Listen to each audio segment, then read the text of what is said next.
3 février 1972 à La Paz en Bolivie.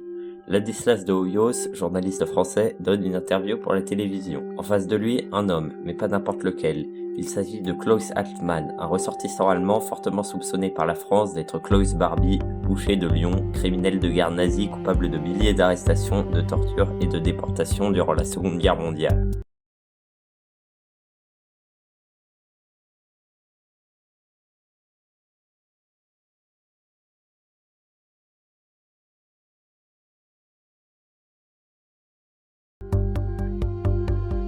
Klaus Barbie naît le 25 octobre 1913 en Allemagne. Il suit une scolarité normale jusqu'en 1933, moment où le parti nazi arrive au pouvoir. À ce moment, il rejoint les jeunesses hitlériennes. 2 ans plus tard, il s'engage dans la SS. Remarqué pour son service irréprochable, il commence dans cette même année 1935 à travailler au SD, le service de sécurité du parti nazi. Ce n'est qu'en 1937 qu'il adhère officiellement au parti.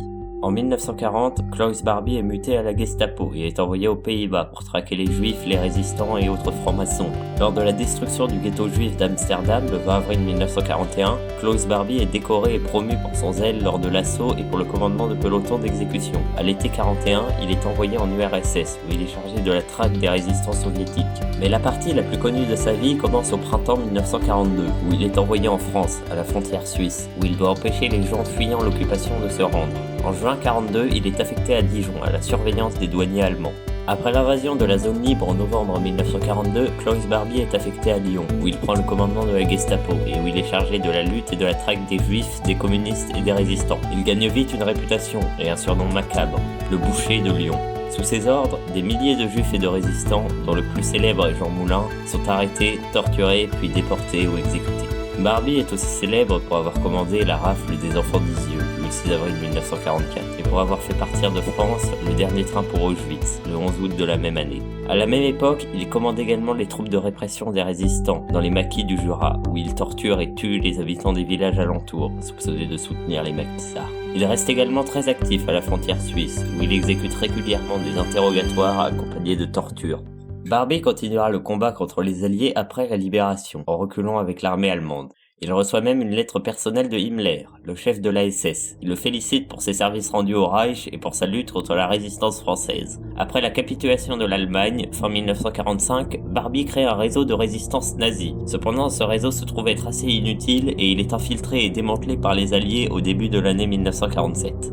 En avril 1947, Klaus Barbie est repéré par le CIC, le service de renseignement de l'armée américaine, et contre toute attente, il est recruté par les Américains pour ses connaissances sur les réseaux communistes français. Le gouvernement français finit par s'en rendre compte et demander son extradition, mais les Américains refusent. Dans le contexte de guerre froide, ils préfèrent garder cet homme avec eux, quitte à ce que ce soit un criminel de guerre. La justice française ayant été informée que Klaus Barbie était toujours en vie, elle le condamne à mort 2 fois, en 1947 et en 1954. Les sentences ne seront jamais exécutées, car les services secrets américains refusent toujours d'extrader Barbie. En échange des informations de Barbie, les Américains assurent sa protection. La France ne peut donc rien faire.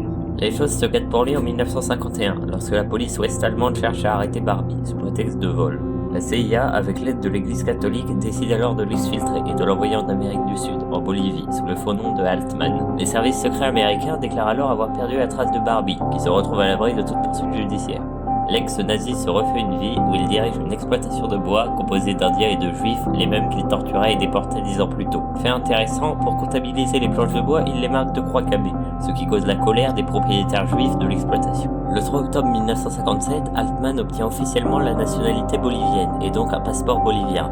En 1966, il crée une compagnie maritime, ce qui lui permet de se livrer au trafic d'armes et de drogue au profit des dictatures d'Amérique du Sud. En 1964, on le voit collaborer avec l'armée bolivienne pour la capture et la torture des opposants politiques. Enfin, de 1965 à 1967, il se remet à travailler pour la CIA et il traque, torture et tue les communistes latins. Mais il ne s'arrête pas là. En 1966, il est contacté par les services secrets de RFA et il renseigne son ancien pays sur le régime bolivien. En 1971, Barbie change de camp et se met à soutenir le coup d'état du colonel Banzer. Il va même jusqu'à créer une organisation paramilitaire, les Fiancés de la Mort, petite copie de la SS, pour soutenir ce coup d'état. Dans le même temps, sa compagnie maritime fait faillite. Barbie part donc s'installer au Pérou pour remonter un business. Mais il est repéré par Serge et Beate Klarsfeld, de célèbres chasseurs de nazis allemands, ce qui l'oblige à retourner en Bolivie où il est sous la protection du nouveau gouvernement. Mais depuis 1961, la police de la RFA est sur sa trace, et elle soupçonne fortement Klaus Altman d'être en réalité Klaus Barbie. Face au refus de collaborer des autorités boliviennes, l'affaire allait être classée sur la protestation des époux Klarsfeld qui permettent que la recherche de Barbie continue. Suite à ces révélations, fin janvier 1972, l'affaire Barbie devient un phénomène public en France, si bien que les autorités boliviennes finissent par accorder une interview surveillée de Klaus Altman par Ladislas de Hoyos le 3 février 1972 sous des conditions drastiques. L'interview se déroulera uniquement en espagnol, les questions doivent être validées par les autorités, elle sera surveillée par les Boliviens et elle ne devra pas durer plus de 3 minutes. Mais le journaliste français, persuadé qu'Altman est en réalité Barbie, va faire 2 folles tentatives qui, contre toute attente, vont réussir.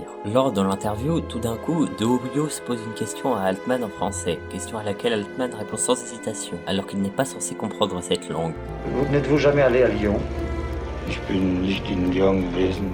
Mais ce n'est pas tout. Plus tard, Ladislas de Hoyos tend à Altman des photos de Jean Moulin, en lui demandant s'il reconnaît cet homme. Altman s'empare des clichés et les examine, avant de les rendre aux journalistes, en affirmant qu'il ne connaît pas cette personne. Mais en manipulant les photos, Altman y a laissé ses empreintes digitales. À la fin de l'interview, les autorités boliviennes, qui soupçonnent quelque chose, demandent à récupérer les films. Le caméraman leur donne alors des bobines vierges, et les Français retournent à l'ambassade de France, 300 mètres plus loin.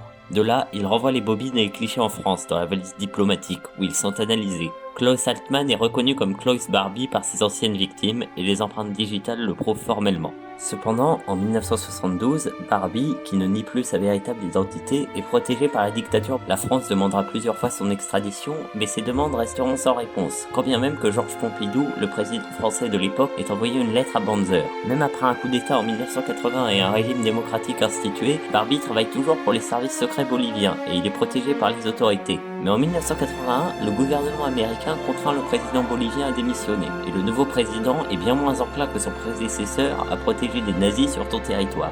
Contre plusieurs containers d'armes, la Bolivie accepte enfin de collaborer. Barbie est arrêté le 25 janvier 1983 pour escroquerie et il est expulsé de Bolivie le 5 février 1983. Il est alors persuadé d'avoir été récupéré par la RFA, où il sera aussi protégé par les services secrets. Mais une mauvaise surprise l'attend, c'est la France qui aura finalement été choisie pour juger le criminel de guerre. À son arrivée en France, il est emprisonné symboliquement à la prison Montluc de Lyon, celle-là même où il se livra à des actes de torture 40 ans plus tôt. Son procès commence le 11 mai 1987 à Lyon. L'affaire a un retentissement national, c'est le premier procès français pour crime contre l'humanité. Barbie refusera d'assister à la plupart des audiences du procès. Après 9 semaines de procès et 145 heures de débat, Barbie sera déclaré coupable de 17 crimes contre l'humanité pour l'arrestation, la torture, la déportation ou l'exécution de plusieurs milliers de personnes. Le verdict cite notamment la déportation des 44 enfants des yeux, arrêtés le 6 avril 1944 et déportés à Auschwitz. Pendant son procès, Barbie n'aura éprouvé aucun regret des exactions qu'il a commis pendant la guerre. Klaus Barbie est condamné à la réclusion criminelle à perpétuité le 4 juillet 1987.